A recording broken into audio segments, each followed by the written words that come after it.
హెచ్చరిక, దైవజనుని హెచ్చరిక. మనం ఎంతమంది బుద్ధిమంతులం, ఎంతమంది బుద్ధిహీనులుగా మిగిలిపోతాం, ఎంతమంది ప్రభుత్వం వచ్చినప్పుడు ఎత్తబడతాం, ఎంతమంది విడిచిపెట్టబడతాం అన్నది పరీక్షించుకోవాలి. మనం పైకి భక్తి గలవారిగానే ఉన్నాం, మనం మంచి కానుకలు ఇచ్చేవారిగా ఉన్నాం, మనం ప్రార్థనలు చేసేవాడిగా ఉన్నాం, చేయించుకునేవారిగా ఉన్నాం, మనం పైకి అందరికీ తెలిసినట్టుగా మంచి క్రైస్తవులుగా చలామణి అవుతున్నాం. కానీ నీ అంతరంగంలో అవిశ్వాసం లేదా? నీ అంతరంగంలో అసూయకు చోటు ఇవ్వలేదా? నీ అంతరంగంలో కోపం మీద విడుదల నీకుందా? కొంతమంది అంటారండి, నా జోలికి నా కోపమే రాదండి, ఎవరైనా నా జోలికి వస్తే మాత్రం వస్తుంది అంటారు. ఏంటంటే బుద్ధిహీనుని అంతరేంద్రంలో కోపము సుఖ నివాసం చేస్తుంట. మీరు ఎప్పుడైనా తాసుపావుని బుట్టలో పెట్టినప్పుడు చూసారా ఎలా ఉంటుందో? చక్కగా పడుకొని ఉంటుంది. ఇది ఏం చేయనట్టు ముడుచుకొని పడుకుంటుంది. దాన్ని ఆ మూత తీసి ఇట్లా అంటాడు అంతే, దుస్సులు చూసారంటే. మనలో కూడా అంతే, ఎవరన్నా మన ఆహాన్ని ముడితే బుస్సు అంటాం అంతే. మనల్ని మెచ్చుకుంటుంటే అందరూ మనం బలి బాగా పడతాం, బలి బాగున్నాం, బలిగిచ్చాం, మంచిదని, మంచోడు, చాలా అద్భుతమైన అంటే మనందరూ బాగుంటాం. అడే నీకు బుద్ధి లేదంటే, నీకు బుద్ధి లేదో ఏంటంటే వెంటనే లేస్తుంది. కానీ క్రైస్తవుడు యేసుప్రభు చెప్పాడు, నేను ఎవడైనా కుడి చెంప మీద కొడితే ఎడం చెంప చూపించమన్నాడు. అది యేసుప్రభు ఇచ్చిన స్వభావం. ఈరోజున అటువంటి స్వభావాలు లేకుండా మనం ఉంటున్నాం. పెళ్లి కుమారుడు వస్తున్నాడు, మనం వధువు సంఘంగా సిద్ధపడాలి. ఆయన వరుడు, మనం వధువు. మనల్ని పరలోక రాజ్యానికి తీసుకుని వెళ్ళడానికి ప్రభువు రాబోతూ ఉన్నాడు. అర్ధరాత్రి వేళ వారందరూ కునికి నిద్రించిన సమయంలో అకస్మాత్తుగా ఒక శబ్దం వినపడింది, పెళ్లి కుమారుడు చేస్తున్నాడు. 5 బుద్ధి లేని అందరి దివిటీలు ఆరిపోయినాయి. కానీ నూనె తెచ్చుకున్న వాళ్ళు దాన్ని నింపుకొని వెలిగించుకున్నారు. నూనె తెచ్చుకొని వాళ్ళ నూనె దివిటీలు ఆరిపోయి ఉన్నాయి కాబట్టి అవి వెలగలేదు. ఆ బుద్ధి గల వారిని బుద్ధి లేని వారు అన్నారంట, మాకు కొంచెం నూనె ఇవ్వండి అంటే, ఇది మాకే చాలదు, నీకెక్కడేమంటావు అంటే, మీరు ఎక్కడన్నా కొనుక్కోండి అంటే అప్పుడు కొనుక్కోవడానికి పోయారంట. ఈలోగా పెళ్లి కుమారుడు వచ్చాడు. బైబిల్లో ఒక చక్కటి మాట రాయబడి ఉంది, అక్కడ చూడండి 10వ వచనం అండి. వారు కొనబోచుండగా పెళ్లి కుమారుడు వచ్చెను. అప్పుడు సిద్ధపడి ఉన్నవారు అతనితో కూడా పెండ్లి విందుకు లోపలికి పోయిరి. అంతటా తలుపు వేయబడెను. పెండ్లి కుమారుడు రావడం జరిగింది, సిద్ధపడి ఉన్న వారిని లోపలికి తీసుకెళ్ళడం జరిగింది. ఆ తర్వాత తలుపేసేసారు. వీళ్ళు ఎక్కడో పోయి నానా తిప్పలు పడి ఏ నూనె కొనుక్కొని వెలిగించుకొని లైట్లు వచ్చారు. తలుపు తీయండి మా కోసం అని అడిగితే అంతటా తలుపు వేయబడను. వారు ఆ తరువాత తక్కిన కన్యకలు వచ్చి, అయ్యా మాకు తలుపు తీయమని అడగగా అతడు, మిమ్మల్ని ఎరుగనని మీతో నిశ్చయముగా చెప్పుచున్నానెను. అయ్యా మేమేనయ్యా, మేము ఆ లోపల వాళ్ళు ఒకేసారి వచ్చామయ్యా మీటింగ్కి, మేమిద్దరం ఒకేసారి బాప్తిజం పొందామయ్యా, మేమేనయ్యా అంటే ప్రభు అన్నాడు, మీరెవరో నేను ఎరగను, ఆ దినమైనను ఆ గడి అయినను మీకు తెలియదు కనుక మెలకువగా ఉండుడి.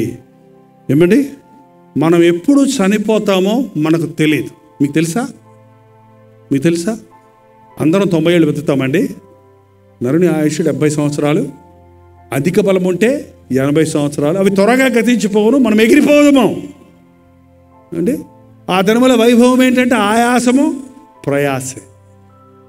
ఈరోజు మందండి, రేపు మంది కాదు. ఎప్పుడు రేపు అనకండి, రేపు మనది కాదు. సాతానుగాడు ఈ రోజున చేసేది ఏంటంటే, యేసు ప్రభు దేవుడే, ఆయన్ని నమ్ముకోవాలి, లోతైన భక్తిలోకి రావాలి, నిజమైన క్రైస్తవుడిగా బ్రతకాలి, రేపు చూసుకుందాం, మళ్ళీ రేపు వస్తే రేపు చూసుకుందాం. ఏంటండి, రేపేమి సంభవించునో మనకి నేడైనను రేపైనను ఒక పట్టణమునకు పోయి వ్యాపారము చేసి లాభము సంపాదించుకుందామని చెప్పుకుని వారలారా, రేపేమి సంభవించునో మీకు తెలియదు కనుక బ్రతికి ఉండి ఇది అది చేయుదుమని, దేవుని చిత్తమైతే బ్రతికి ఉండి ఇది అది చేయుదుమని చెప్పుకోవలను అని యాకోబు భక్తుడు చెప్తూ ఉన్నాడు.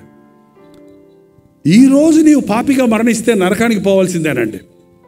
ఈరోజు నీవు పశ్చాత్తాపడి క్రీస్తు రక్తములో కడగబడిన వ్యక్తిగా మరణిస్తే పరలోక రాజ్యానికి వెళ్తావు. అంతేకాదు, ఈరోజు ప్రభు వస్తే నీవు విడిచిపెట్టబడతావో, ఎత్తబడే వధువు సంఘంలో ఉంటావా? నేను చచ్చినా ఆయన వచ్చినా నేను పరలోకంలో ఉండాలి అన్నవారెవరో హల్లెలూయా చెప్పండి. నిజమేనా? నిజమేనా? మనం ఆయన రాజ్య వారసులం అవుతామా? ప్రశ్నించుకోండి. ప్రార్థన. పరిశుద్ధుడా, ప్రేమగల తండ్రి, నీకు మొరపెట్టుకుంటున్నా ప్రతి మరణం విని ప్రభువా, ఏ గుండెల్లో నుంచి ఏ మూలుగు వస్తుందో, ఏ నిట్టూర్పు వస్తుందో ఒక్కసారి చూడయ్యా.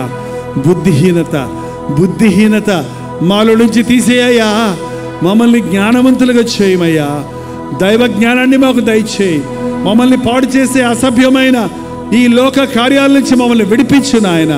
మా భక్తిని పాడు చేసే దురభ్యాసాల నుంచి మమ్మల్ని విడిపించు నాయన.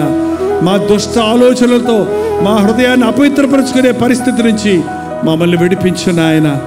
స్వచ్ఛమైన నీ రక్తములో కడగబడి పవిత్రమైన సంఘముగా సిద్ధపడి నీ రాకడలో ఎత్తబడినట్లుగా ఈ ఆవడల్లో కూడి ఉన్న ప్రతి ఒక్కరికి సహాయం చేయము.